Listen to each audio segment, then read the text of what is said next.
മത്സ്യഫെഡ് വിദ്യാഭ്യാസ അവാർഡുകൾ വിതരണം ചെയ്തു. വിദ്യാഭ്യാസ അവാർഡ് വിതരണം മികവ് 2025 ജില്ലാതല ഉദ്ഘാടനം ആലപ്പുഴയിൽ ഫിഷറീസ് സാംസ്കാരിക മന്ത്രി സജി ചെറിയാൻ നിർവഹിച്ചു. മത്സ്യത്തൊഴിലാളികൾക്ക് ഈ സർക്കാർ നിർമ്മിച്ചു നൽകിയത് 12,000 വീടുകളും 6,300 ഫ്ളാറ്റുകളുമാണെന്ന് മന്ത്രി പറഞ്ഞു. കേരളത്തിന്റെ കടലോര മേഖലകളെ പരമാവധി കടൽഭിത്തി കെട്ടി സംരക്ഷിച്ചുകൊണ്ടിരിക്കുകയാണെന്നും മന്ത്രി പറഞ്ഞു. മത്സ്യത്തൊഴിലാളികളുടെ മക്കൾക്കുള്ള മത്സ്യഫെഡിന്റെ വിദ്യാഭ്യാസ അവാർഡ് വിതരണ പരിപാടിയായ മികവ് 2025 നടന്നു. ജില്ലാതല ഉദ്ഘാടനം ഫിഷറീസ് വകുപ്പ് മന്ത്രി സജി ചെറിയാൻ നിർവഹിച്ചു. ഈ സർക്കാരിന്റെ കാലത്ത് മത്സ്യത്തൊഴിലാളികൾക്ക് 12,000 വീടുകളും പുനർഗേഹം പദ്ധതി വഴി 6,300 ഫ്ളാറ്റുകളും നിർമ്മിച്ചു നൽകിയതായി മന്ത്രി പറഞ്ഞു. 400 ഫ്ളാറ്റുകളുടെ താക്കോൽദാനം അടുത്തു തന്നെ മുഖ്യമന്ത്രി നിർവഹിക്കും. കടൽക്ഷോഭം ചെറുക്കുന്നതിന് ചെല്ലാനത്ത് 344 കോടി രൂപ മുടക്കി കടൽഭിത്തി നിർമ്മാണം സർക്കാർ പൂർത്തീകരിച്ചു. സംസ്ഥാനത്തെ കടലോര മേഖലകളെ പരമാവധി കടൽഭിത്തികൾ കെട്ടി സംരക്ഷിച്ചുകൊണ്ടിരിക്കുകയാണെന്നും മന്ത്രി പറഞ്ഞു. സർക്കാർ നൽകിയ എൻട്രൻസ് പരിശീലനത്തിലൂടെ ഈ വർഷം മാത്രം 26 വിദ്യാർത്ഥികൾക്ക് മെഡിക്കൽ പ്രവേശനം നേടാനായി. മത്സ്യത്തൊഴിലാളി മേഖലയിൽ നിന്നും 90 കുട്ടികളാണ് കഴിഞ്ഞ വർഷങ്ങളിൽ ഡോക്ടർമാരായത്. എഞ്ചിനീയറിംഗ്, നിയമം, അധ്യാപനം തുടങ്ങിയ പ്രൊഫഷണൽ കോഴ്സുകൾ പഠിച്ച നിരവധി വിദ്യാർത്ഥികളാണ് പുറത്തുവരുന്നത്. സിവിൽ സർവീസിൽ താൽപ്പര്യമുള്ളവർക്ക് സിവിൽ സർവീസ് അക്കാദമി വഴി പഠനത്തോടൊപ്പം താമസത്തിനുമുള്ള അവസരവും ഒരുക്കിയിട്ടുണ്ട്. രക്ഷിതാക്കൾ നഷ്ടപ്പെട്ട മത്സ്യത്തൊഴിലാളികളുടെ മക്കൾക്ക് പഠിക്കാൻ 1 ലക്ഷം രൂപ വരെ നൽകുന്ന പദ്ധതികൾ ആവിഷ്കരിച്ച് നടപ്പാക്കുന്നുണ്ട്. ഫിഷറീസ് വകുപ്പിന്റെ കീഴിലുള്ള 10 ടെക്നിക്കൽ സ്കൂളുകളിൽ കുട്ടികൾക്ക് താമസിച്ചു പഠിക്കാൻ അവസരമുണ്ടെന്നും ഈ സ്കൂളുകളിൽ കുട്ടികളെ സഹായിക്കുന്നതിന് പ്രൊമോട്ടർമാരെ നിയമിച്ചിട്ടുണ്ടെന്നും മന്ത്രി പറഞ്ഞു.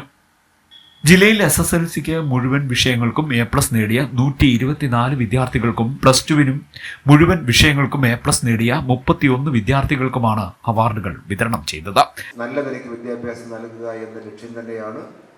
അതിന് ഗവൺമെന്റ് ഭാഗമായി ചെയ്യാൻ കഴിയുന്ന കാര്യങ്ങൾ ചെയ്യുന്ന കാര്യമൊക്കെ ഇവിടെ നേരത്തെ പറഞ്ഞിട്ടുണ്ടാകും. ബഹുമാനപ്പെട്ട മന്ത്രി നമ്മോട് സംസാരിക്കും. വകുപ്പിന്റെ ഭാഗമായി നിരവധിയായ ഇത്തരം പ്രോത്സാഹന പരിപാടികളും പിന്തുണയും നല്ലതുപോലെ ലഭിക്കുന്നൊരു കാലമാണ്. ആ സൗകര്യമൊക്കെ ഉപയോഗപ്പെടുത്തി നമ്മുടെ മക്കളെ ഏറ്റവും നന്നായി വിദ്യാഭ്യാസം ചെയ്യിപ്പിക്കാൻ കഴിയണം എന്ന് മാത്രം നിങ്ങളോട് സൂചിപ്പിച്ചുകൊണ്ട് മത്സ്യഫെഡിന്റെ മികവ് 25 ഇന്നലെ എറണാകുളത്ത് സംസ്ഥാനതല ഉദ്ഘാടനം വളരെ ഭംഗിയായി നടത്തപ്പെടുകയുണ്ടായി. അതിൻ്റെ തുടർച്ചയായി എല്ലാ ജില്ലകളിലും ഇത്തരത്തിലുള്ള ജില്ലാതല ഉദ്ഘാടന ചടങ്ങുകൾ നടക്കുകയാണ്. ക്ഷേമനിധി ബോർഡിന്റെ ആഭിമുഖ്യത്തിൽ ഇതുപോലെ തന്നെ സംസ്ഥാന തലത്തിൽ തിരുവനന്തപുരത്ത് കുട്ടികൾക്കുള്ള അവാർഡ് വിതരണം നൽകി. എൻ്റെ ജില്ലാതലത്തിൽ ആലപ്പുഴയിലും ചടങ്ങ് നടക്കുകയുണ്ടായി. 2024-25 വർഷത്തിൽ SSLC +2 പരീക്ഷകളിൽ 810 വിദ്യാർത്ഥികൾക്കാണ് മത്സ്യമേഖലയിൽ ഫുൾ A+ ലഭിച്ചത്.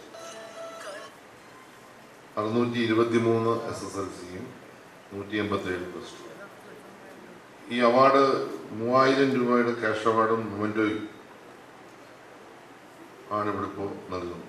ഏതാണ്ട് 24 ലക്ഷം രൂപ മത്സ്യത്തൊഴിലാളി കുഞ്ഞുങ്ങൾക്ക് ഇതിൻ്റെ പ്രോത്സാഹനമായിട്ട് നൽകുകയാണ്.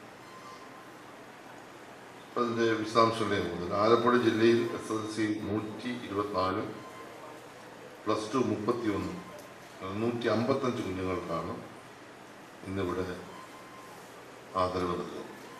ഒരു കാര്യം ഞാൻ നിങ്ങളോട് പറയാം.